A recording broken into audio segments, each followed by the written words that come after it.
Hello and welcome back to another episode of DeFi Decoded. I am Alex Tapscott. Andrew Young is off today.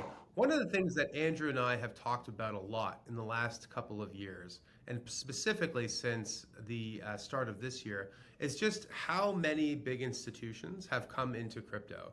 Big asset managers, banks, brokerages, you name it. And this is a sign of the times, I think, that crypto has reached a certain level of maturity where it's ready for prime time. And these big firms now see that it could have a significant impact on their business. But there's one bank that's actually been at it for much, much longer. I would say the OG crypto bank. And I'd say without them, we wouldn't be here today. We would not be talking about Wall Street embracing crypto assets or Bitcoin ETFs or digital asset treasury companies or anything. And that is a bank called Xapo. And we're very lucky here to have Seamus Rocca, who's the executive director and CEO, to tell us a little bit about the history of the bank, where it's at today, and where he sees both his firm and the industry going. But first, a little bit on Seamus. Seamus has helped lead the company through bear and bull markets, positioning the bank as a long-standing global leader in Bitcoin-first private banking. As CEO, Seamus has been instrumental in making Xapo the first crypto company in the world to obtain a banking license, as well as one of the very first crypto card issuers, powered by partnerships with global card companies like MasterCard and Visa, enabling Xapo members to spend their Bitcoin at more than 90 million locations worldwide. As a long-term evangelist for Bitcoin, Seamus has helped educate retail customers and blue-chip companies alike on the importance of Bitcoin as an investment asset alongside gold. And before joining Xapo as the group's CFO in 2017, he spent a decade at Standard Chartered Bank as the group head of liquidity and funding risk. During his tenure, the bank tripled the size of its balance sheet and then successfully navigated significant regulatory challenges along the way. As I mentioned, Xapo Bank, established in 2013, is a pioneering private bank unlocking wealth growth opportunities in the Bitcoin area. We're going to get all into that very, very soon. But first, Seamus, thank you so much for joining the show. Thanks so much for having me. And as I hear you speak about all those things that we've done at Xapo, it sounds exhausting. Just listening to, reminding myself of all the work along the way to get to where we are today. It's certainly been quite the ride. But it's great to be here to tell you all about it. Well, Xapo was founded in 2013. You joined in 2017. And those have been pretty uneventful years, right? Like not a lot has happened in crypto, not a lot of risks, not a lot of ups and downs or anything. Yeah, it's been a quiet time. It must have been just a really easy, smooth ride for you. No, I mean, like we had Mike Belshi on the show recently, who's the founder of Bitcoin. Yeah. And I'm always, and Bill Barhydt is another one. And these are founders that started their companies, right? Like in 2013 or sometimes even earlier.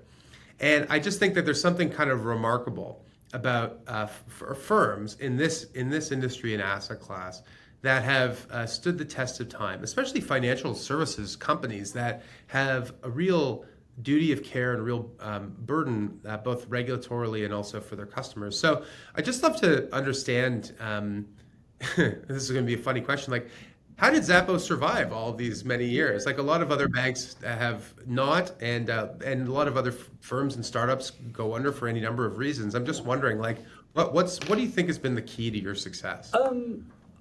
I think, one person, and that is our founder, Wences Casares. And the reason why I say that I think Wences is the key reason rather than, anything sort of that I've done or what have you, is because from day one, when Wences founded Xapo, he sort of discovered, in inverted commas, Bitcoin back in 2011-ish.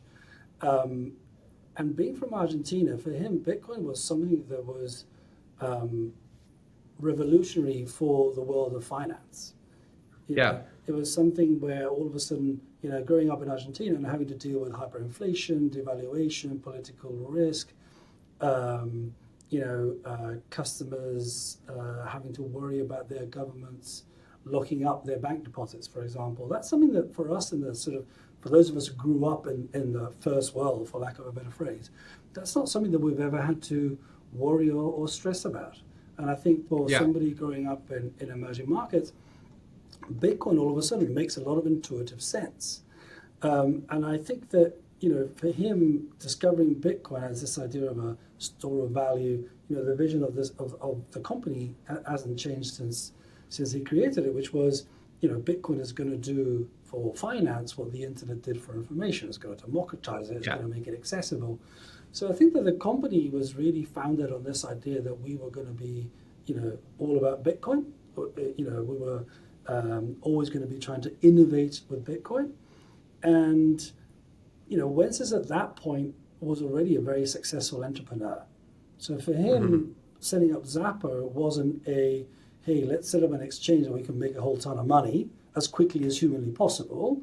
It was very much around, okay, we want to dedicate our careers and Xapo itself to something that is going to be inherently useful to customers, and something that is, and for Xapo to be useful to customers, Xapo needs to be a place that empowers and enables customers to do the things that they need to do with their finances, with their Bitcoin. And back in 2013, getting your hands on Bitcoin was not easy. Now it's relatively straightforward to buy Bitcoin, but it certainly wasn't in 2013. Doing cold storage or keeping your Bitcoin secure was something that was not easy to do. Spending it was certainly not easy to do. Earning yield, there's a lot of things, borrowing against Bitcoin, all those things were not trivial back then. So we were born from day one as we're gonna be this institution that is all about promoting Bitcoin, having people gain access to Bitcoin, but also allow them to keep their life savings in a safe place, safe from their governments, safe from excessive risk, and allowing them to sort of grow their wealth through Bitcoin. So I think that, Wences very early on had that notion of what Bitcoin was and what it meant to the future of finance, and that we saw Xapo as something that would enable the access of Bitcoin and all the things that you can now do with it to the masses in emerging worlds and in the emerging markets, right? And I think that that's very different to a lot of other companies that you see in the crypto space that are all about making profit and making money. And there is a lot of that in the crypto space, and we shouldn't pretend that that's not been the case. A lot of it sometimes resembles a bit of a casino, right? And we want to make sure that we've always differentiate ourselves from high risk taking in the casino side of crypto, and we've all been about innovation, and in particular innovation through Bitcoin within financial services. And as a result, that means that all of our evolution, all of our products have always been conservative. The first product we started off as a Bitcoin wallet. The first major project we ever did was cold storage, the bunker, the vault in Switzerland, which was all about keeping your Bitcoin safe, as opposed to, hey, let's trade it with other crypto pairs so you can make more money, right? So I think that, by design, our given the nature of the vision of how we see Bitcoin and the company, all the products that we've always designed have been what one might call in inverted commas boring and conservative, but at the same time, we take it very seriously that we are safeguarding people's life savings. And as a result, that's why we went through the journey of becoming regulated, becoming a bank, as a way of becoming trusted within the Bitcoin community, because we don't see ourselves as a bank that decided to offer Bitcoin. We see ourselves as a Bitcoin company that is innovating with Bitcoin through a bank. Yeah, fascinating. I mean, when you launched in 2013, Bitcoin was kind of the only game in town, right? Like if you looked at the market back then, it was maybe $10 billion of total market value, maybe less actually. And most of that was Bitcoin. Now the world's changed a lot since then. Bitcoin is one of many crypto assets. It's still the biggest crypto asset. But there are lots of these other platforms. And, we're on our show, like we're really interested in and excited about all the opportunities to build applications and launch assets on networks like Ethereum, Solana, and others. But it does seem actually that from from a business point of view, like there was a time when Xapo was dead on in doing Bitcoin, and then there must have been moments where not you as a mission-driven company, but others sort of maybe questioned the focus on Bitcoin when there was so much else happening. But it seems as if the pendulum has kind of swung back a little bit. Like today, the biggest, the biggest ETF for BlackRock is now its Bitcoin ETF. It's gathered $70 billion or some outrageous number in assets. Bitcoin is talked about as a strategic reserve asset now openly by central banks, not just small nations. And Bitcoin's share of the overall market is not at its all-time high by any stretch, but is way higher than it has been in past cycles, right? So Bitcoin dominance remains very high. So I just curious about that journey, like as the blockchain world expanded and yet you remained very focused on Bitcoin. What was that like? That's a great question, because I can assure you it wasn't easy. Yeah, that's what I figured. One of the toughest things of my role is how do you make sure that we stay focused as a company? I've not been involved in crypto anywhere near as long as Wences has, or even yourself.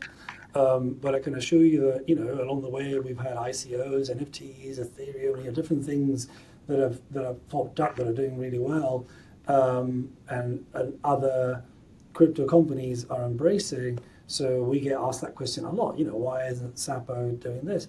The answer to that is simple. Like you said, we're very vision and mission driven, and innovating via Bitcoin is already difficult enough as it is. But there's also, so there's a risk that if you try and do too many things and try and embrace other, parts of crypto, that you do too many things, and rather than focusing on what you do and doing it very well. The only exception we ever made to that really was stablecoins.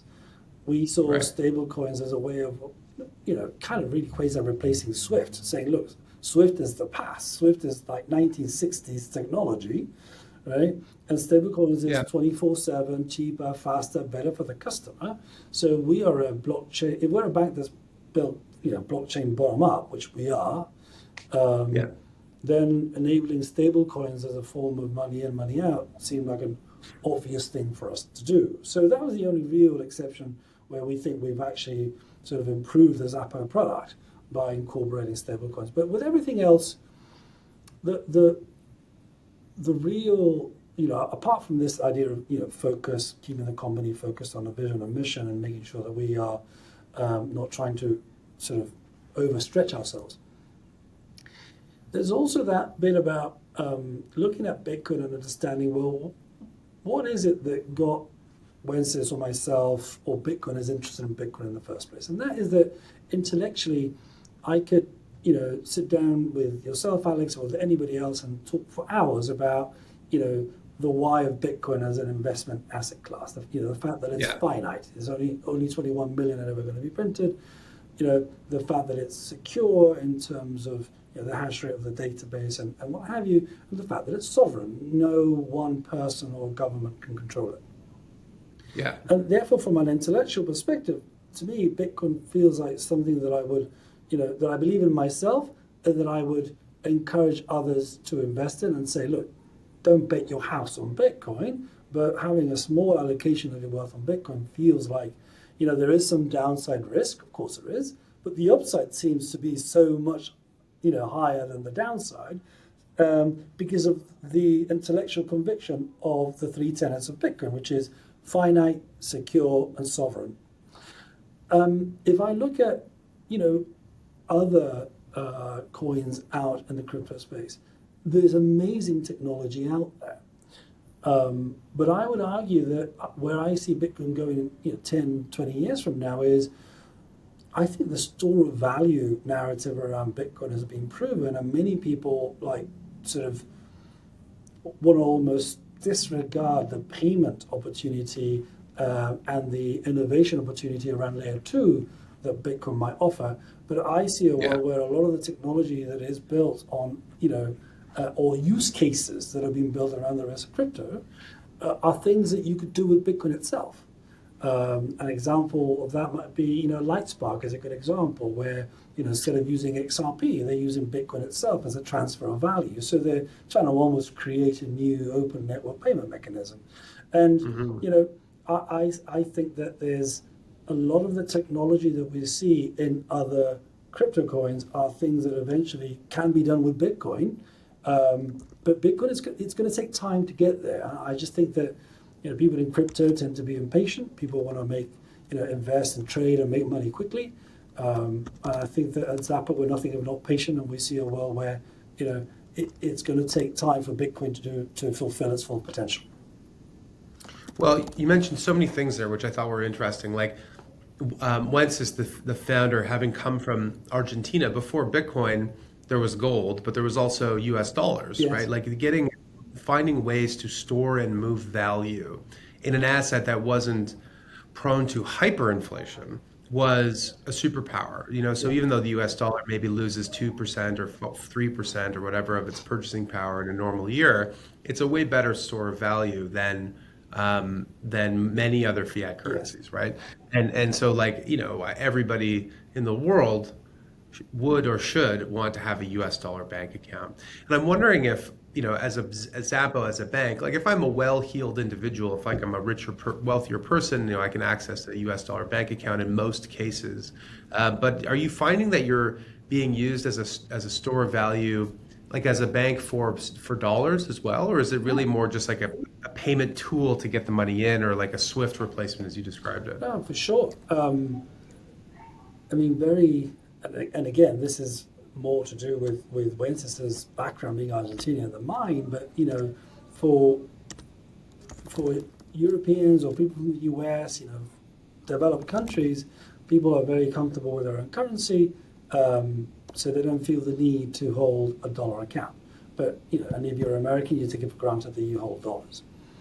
Yeah. But that's not true for most of the world, right? If you're in Argentina and Brazil and South Africa and many countries in Asia, where you've got hyperinflation or geopolitical risk, having a dollar bank account is life changing, because all of a sudden you can have your savings in a different currency. So for many years, the US dollar has been the world's reserve currency, and our view at Xapo early on was we don't see that changing anytime soon.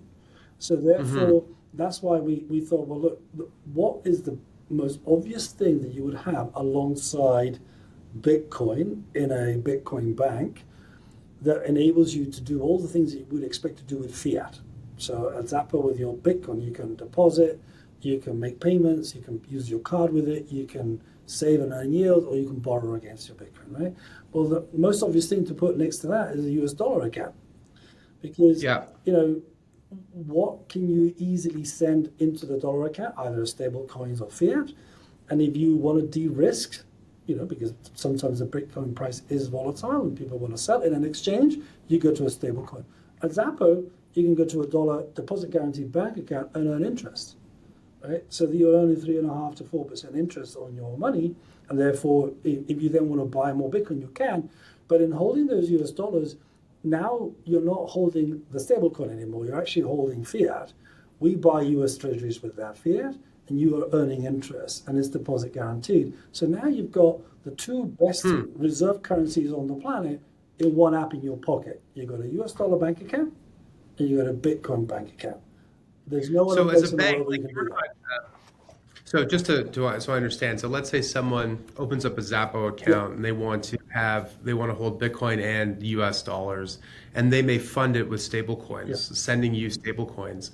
You're then selling the stable coins and then taking the proceeds and buying like interest-bearing government securities, like treasuries, short-term treasuries.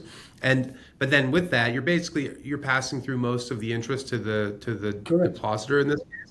So you're not like a fractional reserve bank where you're taking those deposits and creating loans against them. You're just acting as like a vault, right? Correct. Like in essence, I think in America you guys call it a narrow bank. So we're just narrow bank. Yeah, that's right. So in essence, and just to be clear, so the stable coin is essentially a payment rail, just like SWIFT. Yeah.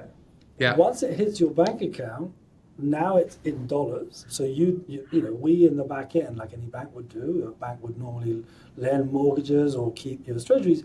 We just buy US Treasuries, and whatever interest we earn, we keep a little bit because we need to turn a profit, and then the rest we pay away to the customer. So from that perspective, you now have deposit guaranteed bank account earning interest, and next to that you got Bitcoin account. Now, if you're American, yeah, you can go, well, I've got my bank account, at Wells Fargo, and I've got my Coinbase account, what have you. I'm happy with that.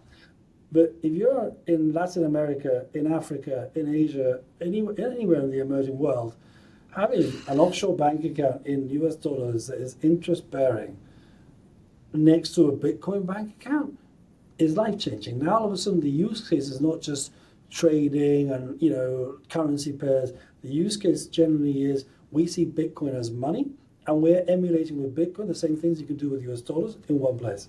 Mm-hmm.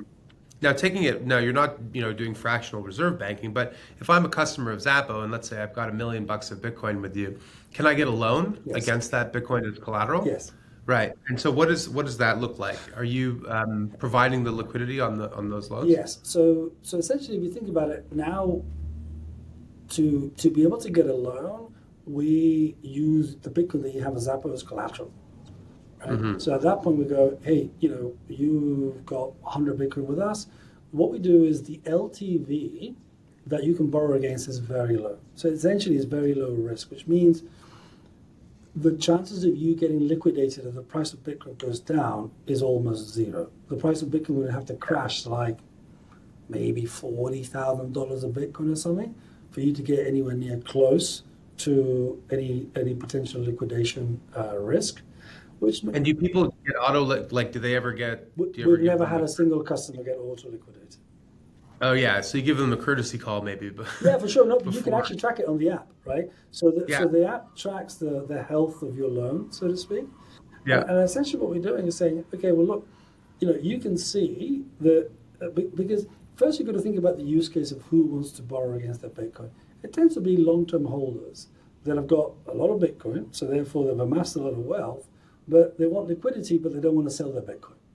Because most Bitcoiners, myself included, selling your Bitcoin is a bit like, giving away one of your children. So it's something that you want to avoid at all costs. If you can borrow and gain liquidity, and especially during a bull run, if you're optimistic that the price of Bitcoin is going to go up, so you can repay essentially the loan in future with a price uptick. So most people who borrow against the Bitcoin with us are people that have that sort of view on the future price of Bitcoin still being on the bull side.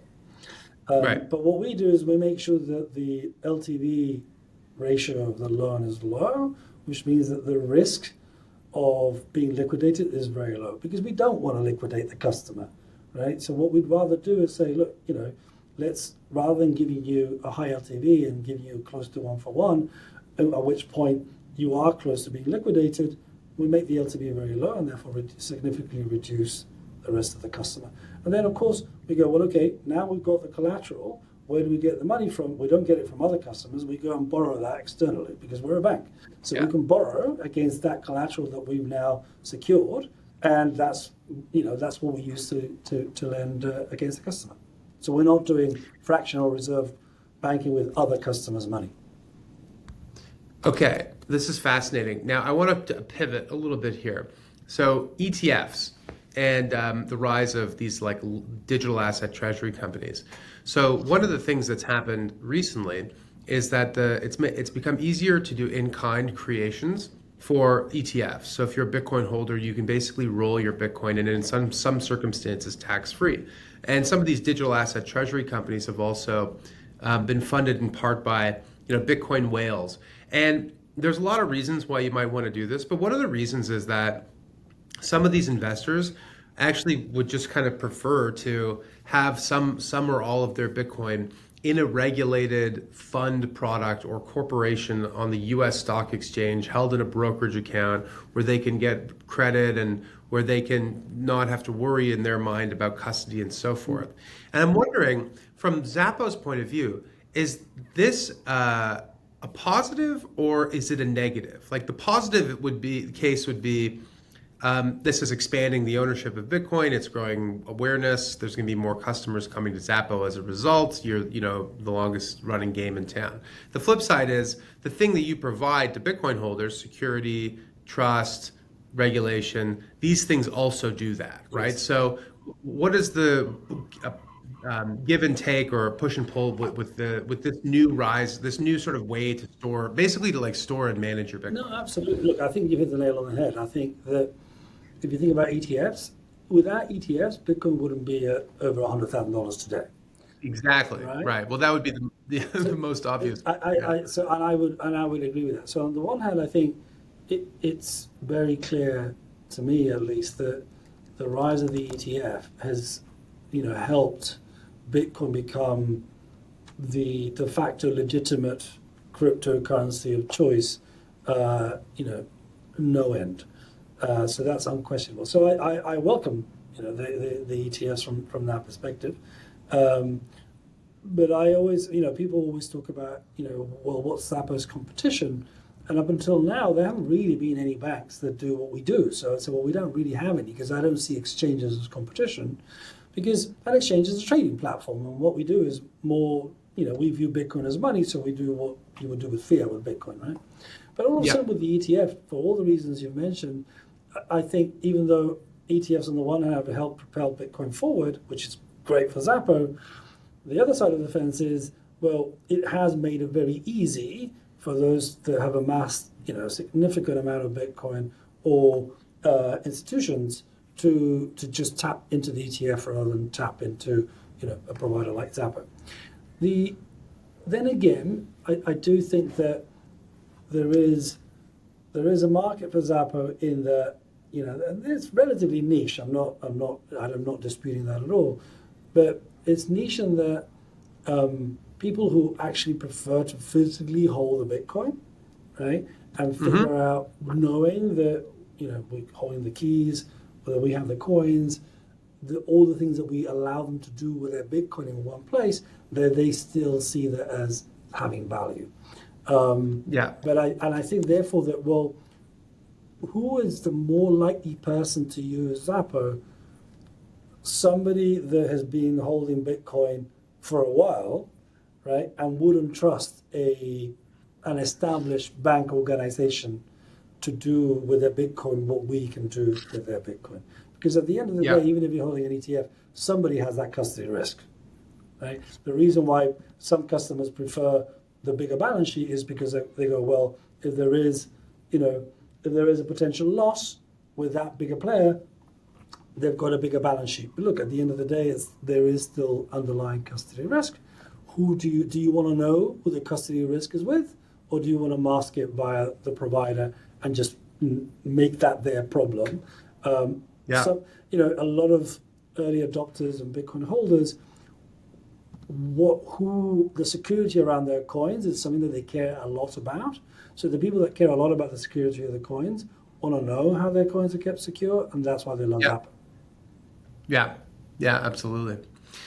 So tell us, what's the future look like for Xapo? I feel like we're in this interesting moment where, Bitcoin really has hit the mainstream in the sense that, the biggest asset managers, the biggest banks, the biggest governments, the most well-known people in the world are all talking about it as not a speculative investment, but as sort of part of the firmament of the financial world, right? As an asset alongside gold, something that is part of a well-diversified portfolio, something that should hold and maybe grow its value with time. Where does that put you guys vis-a-vis your competition, and what does the future look like for you? Sure. So I think for us, we see ourselves as, if you think about traditional banking, right? There's always going to be the fintechs and the banks where you've got relatively low value accounts, mums and dads, day-to-day payments. Then you've got sort of premium banking. Then you've got private banking, and then you might have sort of wealth accounts and wealth management. And it's we see a world where it's going to be no different with Bitcoin, whereby you're always going to have people with relatively slow, low amounts of Bitcoin, maybe late entrants or what have you, that are going to have more of a mass market product that they're going to use. And then you're going to have, people with, tens of thousands of Bitcoins that might want to prefer to use, an ETF because of the security of a BlackRock-sized balance sheet, right? But there's always going to be the people in the middle that, if you think about private banking, in the traditional fiat space, there are people who value that personal touch, that personal service, that value, that maybe bought 20 Bitcoin in 2012, 2013, and back then it was $10,000, $20,000. Now it's a couple of million. So as a price, if I were to say to you, Alex, where do you think the price of Bitcoin is going to be in 10 years? I'm guessing you'll tell me somewhere between $500,000 to $1 million. Guessing, right? Maybe more. Who knows, right? Right? Yeah. So then you say, well, people who are holding 2, 3, 4, 5 Bitcoin today, in 10 years, are multimillionaires. And why should Bitcoiners not have the same private banking services that the wealthy have had in the fiat space for as long as banking has been invented? So we see ourselves as being kind of really almost like the private bank of the Bitcoiner, of the early adopter, who deserves better service than just an exchange or a bank that just offers them an ETF and a bit of collateral. We want somebody who understands how they think, that they want to understand and trust that we're holding their coins, that they want to sort of be a part of the Bitcoin community that is Xapo Bank. So I think there's a space there for the sort of the nouveau riche of Bitcoiners that has been created and will continue to be created. Yeah, I completely agree. I mean, the fact that like the BlackRock balance sheet and the, custody component is just one thing. And there's lots of other things that a bank provides to its customers, right? And so, I think for you guys, going back to how you introduced this topic, the early days, the fact that you could create a place where you could buy Bitcoin, where you could store Bitcoin, where you had a counterparty that was someone who you could trust. That was really important because nothing like that existed. Now the market is much more mature, but so is Xapo's business, and you're offering all these other services, lending and so forth, on top of it. And I do think that the graph of like the midwit, where there's like the dumb person, then the median intelligence, and then the very intelligent person on the other end, and it's like, anything that's good for Bitcoin is good for Xapo, I think. It's sort of like the dumb and smart person can think the same thing at the same time, right? Yeah. Which is that this is an asset that is growing in importance. More and more people will need the services that you've just described. And as a long-standing firm with a track record, you guys are perfectly positioned. So I personally really enjoyed this discussion. Congratulations on your success and longevity. And for being sometimes it pays to be boring, right? That's right. Yeah, Jamie Dimon has an expression: "Don't blow up." That's it. Yeah. It's like maybe run your business a little more conservative than your peers, because when the shit hits the fan, you'll be okay. And maybe you can grow. You can grow during a crisis, which is what JP Morgan has been able to do. And so it seems like "don't blow up" has been a good mantra to live by, in crypto in particular. So really interesting discussion, Seamus. Thank you for joining the show. Oh, you're very welcome. And always interested to talk to fellow Bitcoiners about how they see the space and how they see it evolving. So thoroughly enjoyed it myself. Thanks, Alex. Wonderful. Okay. That's it for this week's episode of DeFi Decoded. I'm Alex Tapscott. Thank you very much for joining us. Make sure to like, comment, follow the podcast wherever you listen to it. Helps others find the show. Until next time, take care. Bye.